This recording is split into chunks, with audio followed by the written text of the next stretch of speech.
satisfait. Et en fait, ce qui ressort, c'est que les réformes doivent se poursuivre.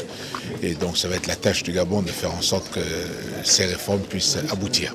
Monsieur le Président, s'agissant du passeport biométrique, on a pensé souvent que le Gabon ne faisait pas l'effort pour que ce soit une réalité. Qu'en est-il aujourd'hui? Est-ce que vous êtes prêt à œuvrer pour que le passeport CEMAC soit une réalité aujourd'hui? Mais le Gabon a déjà un passeport biométrique. Tout ce que nous souhaitons, c'est que tous les États puissent être au même niveau, au niveau des documents, des titres de transport. Et à partir de ce moment-là, il n'y a aucune difficulté. S'agissant de la rotation au niveau de la Commission, est-ce qu'aujourd'hui c'est le Cameroun qui occupe le siège? Est-ce que vous voulez qu'il y ait une rotation de ce point de vue? Nous avons déjà pris une décision en ce qui concerne ce principe de rotation. Ce principe va donc se poursuivre. Monsieur le Président, je voudrais une petite réaction à la mort du président Atamitz. Nous avons tous été attristés et surpris par la disparition du président. Déjà, il est vrai que nous nous sommes un petit peu inquiétés de son absence à Addis Abeba lors de du dernier sommet des chefs d'État.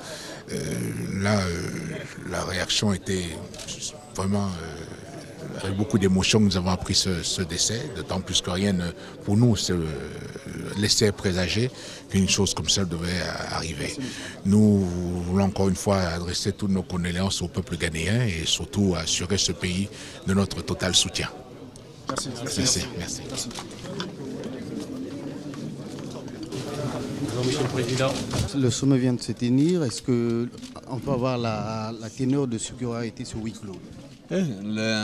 C'est un très bon sommet. Nous avons, je pense, évoqué toutes les questions qui sont des questions fondamentales inscrites à l'ordre du jour. Ces questions concernent bien sûr l'avenir de la sous-région, l'intégration de la sous-région. Des grandes décisions ont été prises. Vous entendrez tout à l'heure certainement dans le communiqué qui va être rendu public les décisions qui ont été prises pour renforcer, pour aller vers plus d'intégration dans notre sous-région. En tout cas, je qualifierais un sommet parfaitement réussi, un sommet porteur pour l'intégration des pays de la CEMAC. Monsieur le Président, 20 ans après la création de la CEMAC, on a l'impression que ça ne bouge pas beaucoup. Aujourd'hui, est-ce que quelque chose fondamentalement va changer ici? Moi, beaucoup d'entre vous, des fois, nous nous sommes posé beaucoup de questions. Nous avons eu même des périodes de doute. Mais très franchement, je dirais, au vu de l'engagement que j'ai senti à ce sommet, je dirais que c'est un premier sommet où les engagements sont très clairs pour aller vers l'intégration. Je dis bien des engagements politiques, en fait, disons. Des engagements politiques qui sont très clairs pour aller vers l'intégration. On ne peut plus arrêter. On va faire avancer la marche vers l'intégration le plus rapidement possible. Le Mali, la situation est très critique.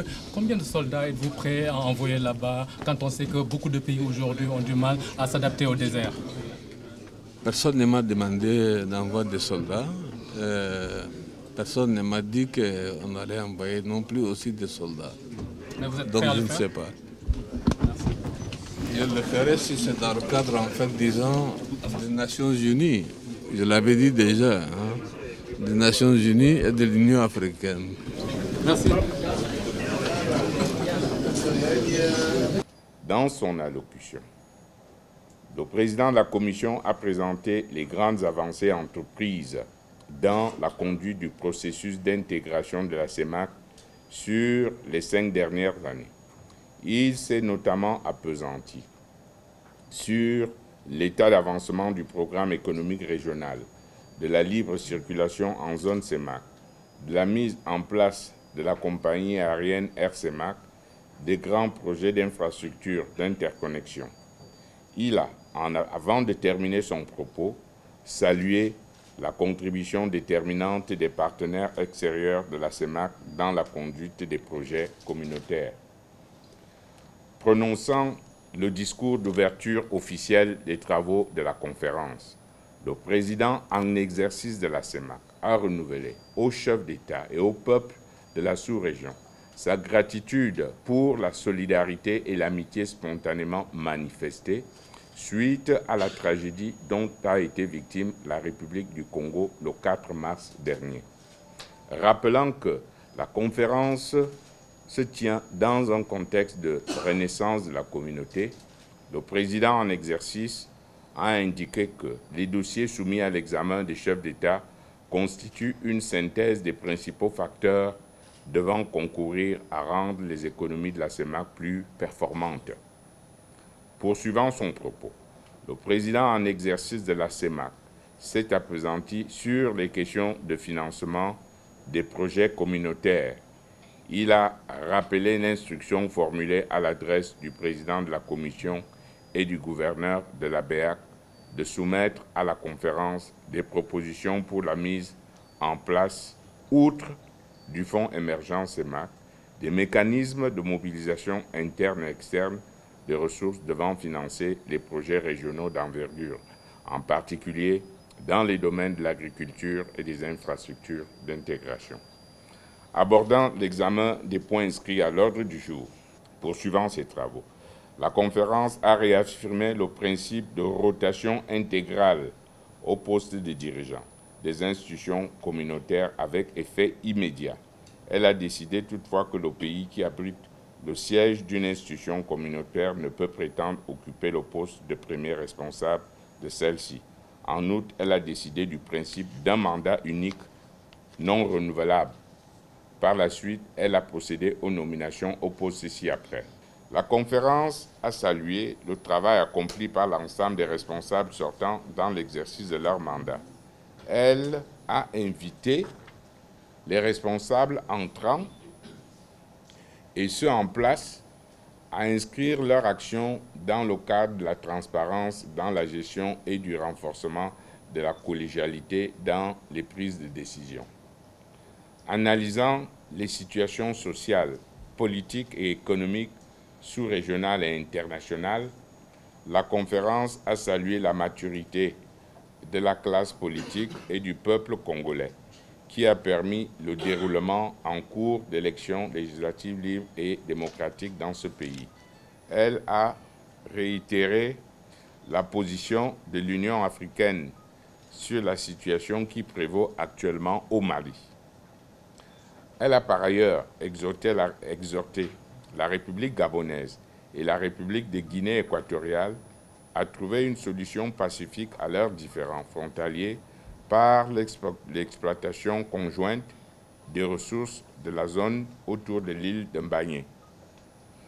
La conférence a accordé une assistance financière de 5 milliards de francs CFA à répartir entre 5 États membres à raison d'1 milliard par État pour aider à la réalisation des opérations de désarmement, de démobilisation et de réinsertion en République centrafricaine. Les points inscrits à l'ordre du jour étant épuisés, les chefs d'État ont adressé leurs vives félicitations à leur ami et frère, son Excellence, M. Denis Sassou Nguesso, président de la République du Congo, pour ses actions multiformes en qualité de président en exercice de la conférence. La présidence de la communauté sera assurée pour compter de ce jour par son Excellence M. Ali Bongo Ondimba, président de la République gabonaise, à qui la conférence souhaite d'emblée plein succès à la tête de la communauté et lui assure sa pleine disponibilité. La 12e session ordinaire de la conférence des chefs d'État de la CEMAC se tiendra à Libreville, République gabonaise. Au terme de leurs travaux, les chefs d'État ont exprimé leurs sincères remerciements à leur ami et frère, son Excellence, M. Denis Sassou Nguesso, président de la République du Congo, au gouvernement et au peuple congolais pour l'accueil chaleureux et fraternel ainsi que pour l'hospitalité généreuse qui leur ont été réservées tout au long de leur séjour à Brazzaville. Les travaux de la 11e session ordinaire de la conférence des chefs d'État de la CEMAC se sont déroulés dans une atmosphère de sérénité, de compréhension réciproque et d'entente cordiale. Fait à Brazzaville le 25 juillet 2012 pour la conférence des chefs d'État, le président en exercice Denis Sassou Nguesso. Nous venons ensemble de faire œuvre utile au bénéfice de notre communauté. Les décisions et recommandations que nous avons adoptées s'inscrivent dans la juste ligne des préoccupations partagées par nos différents États.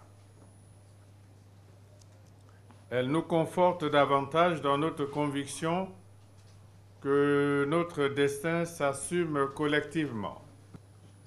Ces résultats positifs nous honorent dans la mesure où ils renforcent la crédibilité de notre instrument d'intégration.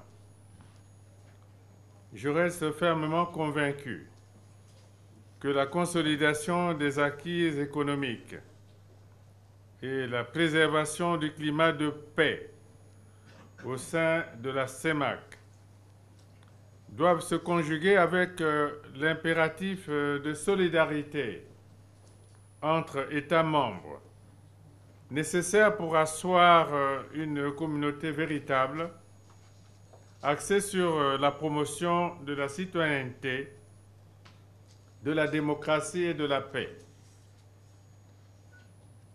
Au moment où, avec honneur et plaisir, je passe le témoin au président Ali Bongo Ondimba, président de la République gabonaise, je voudrais, en notre nom à tous, lui exprimer notre disponibilité et notre détermination à œuvrer avec lui au renforcement et à l'accomplissement intégral de notre communauté.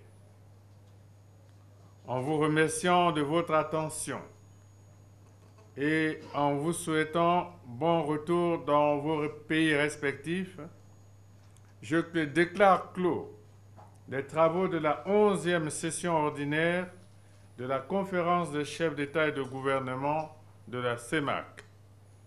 Vive la coopération et l'intégration sous-régionale. Je vous remercie.